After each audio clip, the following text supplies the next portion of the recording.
I do believe this is going to be one of the worst problems that the U.S. medical system and United States citizens are going to face if the situation starts to, where the virus starts to spread more out of control. You don't have a system in the United States where what's known now as national health care or Obamacare. In America, you say, well, gee, I think I might have coronavirus. I really should get checked. I'm concerned. The CDC wants me to. But then you get hit with a $3,000 bill on the expenses that the hospital, number one, they've overcharged. They overinflate the pricing, obviously. And number two, even if you have insurance, they say, oh, well, your insurance didn't cover that part. The average American doesn't have $1,000 in the bank. 50% of American households don't have $1,000 in the bank. They cannot afford that kind of medical problem, medical care expense. It's an enormous problem.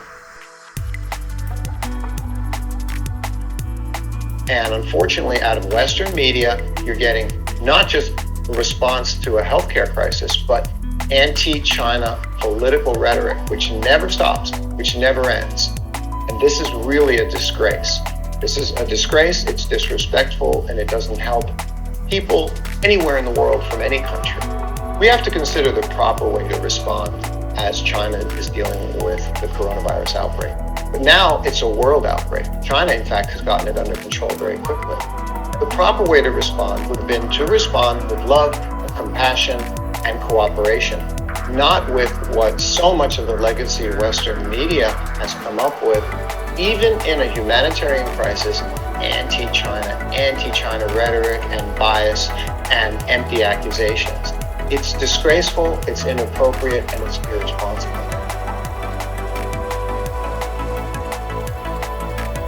Well, I think the experience of China fighting the coronavirus, in terms of whether it can be applied in other countries, the answer is yes, it could be applied in other countries.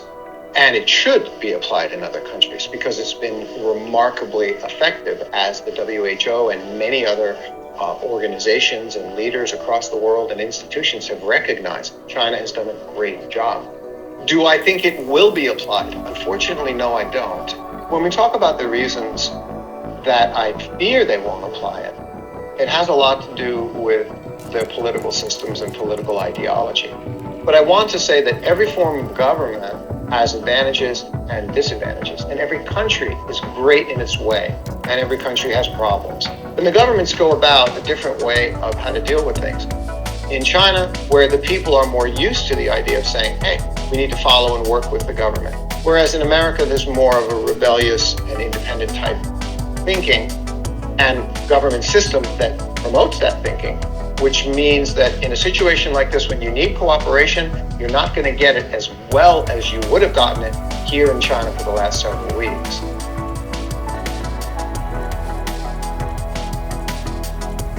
I wouldn't say that fighting against this virus is showing us a competition between the two systems necessarily. As much as I'd like to say that the fighting of this virus seems to be serving as a proxy, which is showing us clearly the ideological differences between these two systems. A year and a half ago, I'd written about my model of the future for U.S.-Sino relations across the world, what we should expect in the global world in which we live. It's not a cooperative model. It's what I call parallel tolerance. Okay? Parallel tolerance means no matter what, the world, meaning the global economy, is going to continue forging its way forward. I believe that can continue to be successful.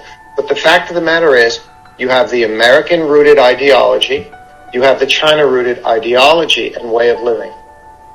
They're never going to do this. They're never going to meet in the middle. These ideologies are completely different.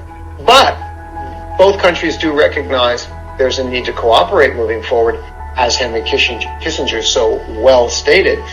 So they're going to move forward like this. Parallel tolerance, in parallel, cooperating with one another as much as they absolutely have to hopefully maintain enough of a level of world stability and prosperity for everyone in the world.